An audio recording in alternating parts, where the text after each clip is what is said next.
If we cannot get another ultimate, this is going to be a one cycle clear for Sarah. Okay, I take it back. Yo, DPS LUOCHA chat. Yo, you know what? Hey, DPS LUOCHA. Absolutely insane damage. Welcome to Summoner's Rift. Alright, hey guys, MrPokke here, back with another video, and on the Best of 3 series featuring our very first Whale Wars between Omega and Dread Marshall, two of our local village oilers. This is gonna be part 2 of the 3-part series, right? Yesterday, if you guys have seen the video, the first part, actually, the victory went to Omega, getting a 4-cycle combined against Dread Marshall. So now the lead is currently in Omega's favor, 1-0, and this is going to be round 2 for Omega and Dread Marshall. And you can see over here, for our drafts in the blue team, which is Omega, I believe, we do have Sparkle, Bronya, Jingliu, Tingyun, Silas, Pella, LUOCHA, and is that Japard? Is Japard? Oh wait, I think that is. Wait, I think that is Dread Marshall.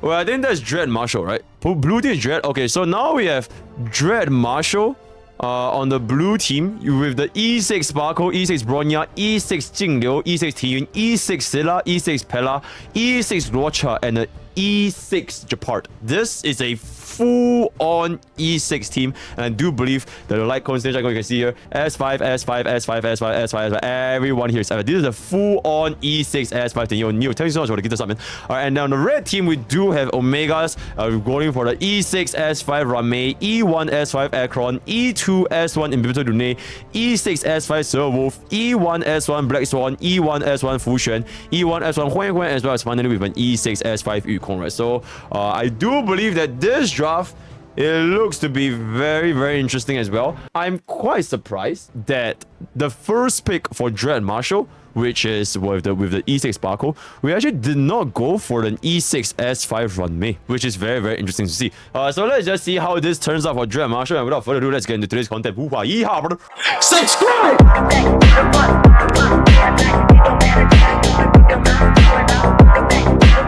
Alright, so for the first team, we are gonna see the Silla, Sparkle, Pella, LUOCHA. This video, remember guys, this is an E6 LUOCHA. As well with the E6 Japard, Jingliu, Bronya, and Tingyun. I do have one slight concern over here, which is a little bit interesting, and that is that Jingliu's team-wide health drain, it is not going to be healed by Japard's shield, right? Because she directly drains health from your entire team. So even though we do have Japard's shield, it might be a little bit problematic if the battle drags on for too long and Jingliu just eventually drains our entire team. So we're just gonna see how the performance go. We have a very, very relatable Silla, a very, very relatable Ray. So I think the gears are pretty much still the same as the last time. So if you have seen the last episode of Whale Wars episode 1, then you would know that the gears for Silla and pretty much everything point in this game is pretty much exactly the same, so there's really not much to discuss about.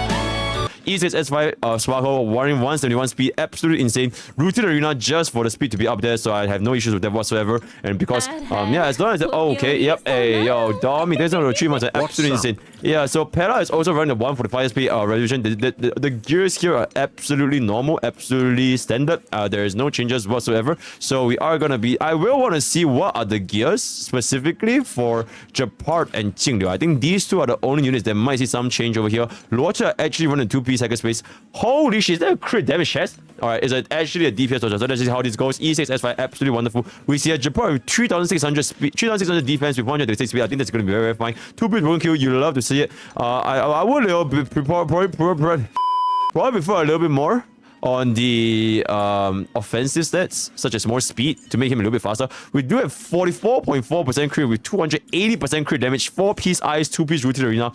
I think this is as good as of a Jingliu as you can absolutely get, so I don't think there should be any issue here whatsoever. So I don't think we need to see that much anymore, and let's just get straight into the actual combat itself, because the rest of the video is just exactly the same, right? So without further ado, let's just jump straight into our very, very first fight against Lan. Insane. Holy shit, get a better PC, man. Okay, but anyways, yeah. So we are gonna see a very standard opening. LUOCHA casting the technique, Sparkle casting the technique. Going for Scylla's technique instead of Pella's technique. That's very interesting to see. Alright, so now we do have the opening with Pella basically attacking the balance saw. Not gonna be able to use the technique to an ultimate because we actually begin with Scylla's technique instead of Pella's technique, which is very interesting. I would have personally preferred it if we do get a first turn ultimate on Pella, but you know, maybe we are cooking out something here because we are not going to be getting enough ultimate, enough energy for Scylla to cast ultimate on the first turn, so maybe it doesn't matter that much. As long as we get the ultimate on this wave, then it's going to be completely fine. Getting a basic attack, and then we should be able to get the ultimate, popping off everybody up, and there it is, and there it is in chat, and there it is, right? So now we're going to see the ultimate hitting all 4 targets. Can this going to be, yep, and there it is, and we are going to see this over here, into this over here. Pella is, okay, Sparkle is going to get full energy, but we are not using our ultimate just yet. Still not using our ultimate for Scylla, Sparkle, and okay, I'm not exactly sure what Blood is waiting for. Probably is waiting for Christmas, but it is what it is. So we are going to see LUOCHA auto attacking the dinosaur, just doing as much damage as humanly possible. Now we finally do get the buff from Sparkle, causing an ultimate. Can we get Scylla's ultimate here? Okay, yes we can. Is this going to be enough to one-shot the Ice Fatty? There's no way you one-shot the dinosaur, so let's just see if we can one-shot the Ice Fatty over here. Can you get it up?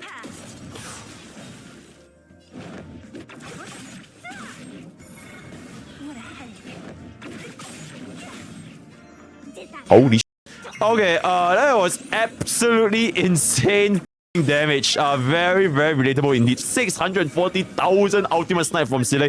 Absolutely insane. Now we actually one-shot the Coconut. Absolutely insane. 250k, not quite enough because we didn't manage to get Pella's defense down. Personally, I think that was actually a slight misplay. I would have waited for Pella to cast the defense down first before triggering Scylla's ultimate instantly, because that would have probably given us a lot higher damage, especially with the Quantum 4-piece marking on with the defense down addition, right? So that could be a little bit of a misplay, but it's completely fine. Pella is actually going to go for the skill instead of basic attack, even though Coconut is completely resistant and we have no ice damage whatsoever. I'm not sure exactly what this is. And now we are going to get the buff from Sparkle, buffing up Scylla. Pella is going to cast the defense down right here. You definitely cast it right here, right? There's no way you don't cast it, right? Okay, I stand corrected. Okay, yeah, so we're not gonna be using Pella's defense down whatsoever. Maybe we are gonna be saving for honkaistarrail 3, Electric Boogaloo, right? So we're gonna be waiting here. Now that LUOCHA's ultimate, unfortunately, because we didn't get Pella's defense down, LUOCHA's ultimate is actually not gonna do enough damage over here, so it's a little bit unfortunate here. And then LUOCHA is not gonna basically attack the dinosaur, just do a little more toughness bar damage. Pella actually not, is she gonna finally use her ultimate here? I'm not exactly sure if he's gonna use the ultimate. Sparkle passing the buff onto Scylla into an ultimate, getting all of our skill points back because this is an E6 Pella, E6 Sparkle. We are going to be getting 5 skill points, and now Pella is finally going to start using her ultimate, and we are going to mark the defense down onto the entire team, getting a very nice MOC debuff. We should be able to one-shot the Coconut right here. And there it is, chat. 229,000 on the skill in the resurgence, proccing the Devil's Mark damage. 144. Oh my god, is this actually going to kill the dinosaur even though he's in Devil's Mark position? Holy shit. Yo, chat, I'm gonna keep it a buck. If he actually casted the Pella ultimate a little bit earlier, he might have gotten the clear in this cycle. This might have been a 1 cycle clear. If he actually casted the okay, I take it back. Yo, DPS LUOCHA, chat. Yo, you know what? Hey, DPS LUOCHA. DPS actually netting us the 1 cycle clear for the first half. Very impressive efforts. And now we are going to be going to the second phase featuring Aventurine for Jingliu, Japard, Bronya, and Tingyun. Let's see how this team functions. Tingyun is going to be casting the ultimate onto Jingliu instantly for the full-on buffing up the energy to full, getting a little bit of an attack buff over here. Bronya is going to straight away cast a skill onto Jingliu to allow her to go first, right? Alright, and there it is, chat. And now we are going to be using our skill first to get our ultimate buff up. And then we cast our ultimate to do as much ultimate damage as possible. Is this going to one-shot? Because this is an E6 SY Jingliu. 317,000 damage. Unfortunately, not quite enough to land ourselves a one-shot over here. Just keep in mind that Scylla's single target was actually 600,000, right? Let's just keep that in mind. But anyways, we are going to be getting hit a little bit here. I'm very concerned, especially when it comes to the health of our entire team. Because like I mentioned, Jingliu's health drain, it bypasses shield, right? It bypasses shield. So no matter how thick the shield is from Japard, we are not going to be able to be getting the health replenished, right? So that's one of the problems that we are going to be having running Jingliu. Bronya is definitely going to cast ultimate here. I don't think you don't cast you gotta cast your ultimate. There's no road you don't cast your ultimate. Please. Please, please. Okay, no, you know what? This is fine. But as long as you cast Bronya's ultimate, that will be really, really good. Can you cast Bronya's ultimate? Can you cast Bronya's ultimate? Can you cast Bronya's... Alright, he's not gonna cast it. He's not gonna cast it, chat. He's not gonna cast it. He's not gonna cast it. He's not gonna cast it. He's not gonna cast it. He's cast it! Alright, okay, thank fuck for that. Alright, so now we actually managed to get a Brawl ultimate off for a very, very nice 482,000 damage into an MOC. Very, very easily dispatching of the entire team here for a very, very clean 0 cycle. And now Team is gonna go ahead and buff us up with the energy buff and the attack buff because we are gonna have our ultimate back on. Not casting our ultimate yet because we do want to gain another wave of ultimate. So we should be, yep, and there it is, chat, and there it is. So now Bronya is gonna cast her buff onto Jingliu, and now Jingliu is gonna get the benefit from Bronya's skill buff with the ultimate, and after using the ultimate, Ting can again go ahead and cast the ultimate on the Jingliu once again to get the full-on value from Ting Yun's energy regeneration buff, right? So this is gonna be very, very nice. 260,000 damage, absolutely destroying Aventurine shield. We're absolutely insane over here. We're not using Ting Yun's ultimate there. I'm not exactly sure why we didn't use Ting's ultimate. I feel like that would have been a little bit of a mistake because if we were to use Ting's ultimate there instantly, we would have gotten a little bit more damage from the additional enhanced skill, right? But it is what it is. A little bit of a interesting situation over here, but not that big of a deal. Ting Yun is actually still very, very healthy because we are going to be using Japar. Bronya should be able to get our basic attack off because remember, chat, this is an E6 Bronya, chat. This is an E6 Bronya. You don't have the skill, and there it is, chat, right? He knows how E6 Bronya works. Very, very nicely done. We didn't need to cast our skill because the skill bar from E6 Bronya is still active.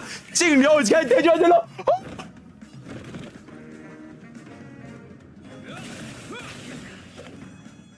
Oh my god, is it over? Oh my god, why? Why did he out? Oh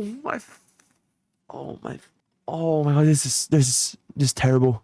Oh my god, chat, this is terrible. The only saving grace now is Bronya buffs up Japar. Yep, and there it is. Okay, at least, alright. Okay, Bronya buffs Japar. Japar basics into a shield, and then we just pray. Oh my god, Jingliu not using the ultimate. That was giga int. It was giga int. Oh my fucking god, that was so bad. Oh my god, that was so bad. That was so fucking bad. I can't believe we've done this. Okay, landing a fight here, which is really, really good. And even just got out. Yep, just out. Yeah, just out because I gotta get a full. Oh my god, shit. That was nuclear slow fingers. Unfortunately, we are gonna be able to get the star, so that's gonna be completely fine. Yep, we just get another hit over here. That's fine. Yep, it's very, very nice. Japar, you're definitely not gonna be able to get under to row of 5 here. This battle is unavoidable. Alright, take it back. Alright, are you gonna roll a 6? Okay, yeah, Bronya lost. Just cut. Yep, okay. Casting ultimate instantly in case she gets crowd control. Very, very good move over here. And now we're gonna see Aventurine going ahead, giving the Jingliu the full energy refund. And Ting Yun is going to able to get it right back on instantly. With the energy. So we are gonna be able to hit this over here. Can Dance actually give us an extra turn? Can Dance give Bronya the extra turn? Oh my god! She can! Okay. Okay. Now Bronya just skill, and we hope that this can one shot. Can she one shot here? Ooh, 500,000! That's a very, very impressive 2 cycle for Dread Marshal. First wave, E6 Scylla for 1 cycle. Second wave, E6 Jingliu for a 1 cycle. Absolutely brilliant. I'm glad that Dread Marshal finally pulled his head out of his ass instead of using his E6 blade. Right? Hey, it is what it is, chat. Alright, so now we're gonna go into the second team featuring XZ Omega running his E2 Inhibitor Rune and E1 Iacron. Keep in mind, the only E6 that we have here is going to be the E6 Runmei, right? That is the only... Oh, and E6 Runmei and the E6 Wolf. So let's see how exactly this team is going to perform. Running this side, we do have Huan. Excellent choice as always. Nothing much to see. minor ER rope mistake. I thought that would have been a little bit annoying, right? That would have been a little bit, just a little bit annoying if I can say so myself, right? Minor mistake, right? But we do manage to catch on, so it's gonna be that. So this is actually gonna be Omega's account pirated by Sarah Abyss Cow, which is a PvP veteran, right? They have been playing PvP for the past 20 years, right? They have been a huge collection.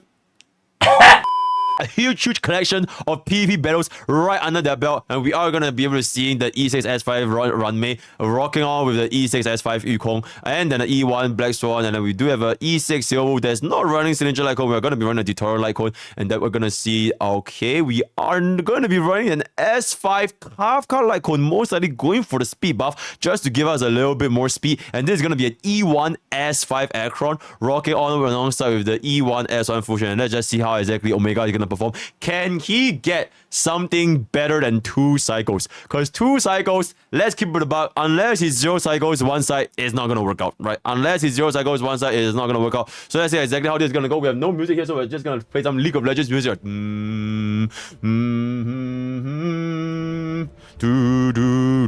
Alright, now we're gonna see Huan very nice because in the E1 buff, so we are gonna get a full card pre-count and 3 turns into the speed buff, and then we are gonna see not using, okay, we are gonna be using Runmei's ultimate over here. Ooh, very nicely over there, and then we're gonna see the res pen. This is an E6 Runmei. We should be able to get tremendous damage, fully stacked on Yukong ultimate into a Runmei ultimate. E2 in to the nade, raise the absolute highest possible damage right here, going for 180,000 against the Ice Dinosaur. This break should be absolutely massive. Are we going to get a 0 cycle very easily on the first wave? This is gonna be 383, instantly killing the dinosaur, leaving the Ice Fatty to only 1 HP remaining. That is very good to see, because now we can actually get a little bit of skill points. Okay, I'm pretty sure that was not meant to happen. I think it would have been better if we just get a little bit more skill points, because we only have 2 skill points left. So that could have been a slight misplay by Sarah on their end, because we didn't manage to get enough skill points. So we are going to be running a slightly low. Not quite enough to get... Okay, never mind. You know what? We got lucky. We got hit by Coca-Cola. So now we are going to be able to get Runmei's ultimate back on again. So this is going to be very safe, very chill. In between Renee, going again once again for the and then we are going to get the ultimate into another ultimate. Boom, 240k into another 3 skill point enhanced basic attack. Falcon Leap already breaking the dinosaur. We are gonna see Huan going for the basic attack into Cocolia, into another MOC debuff.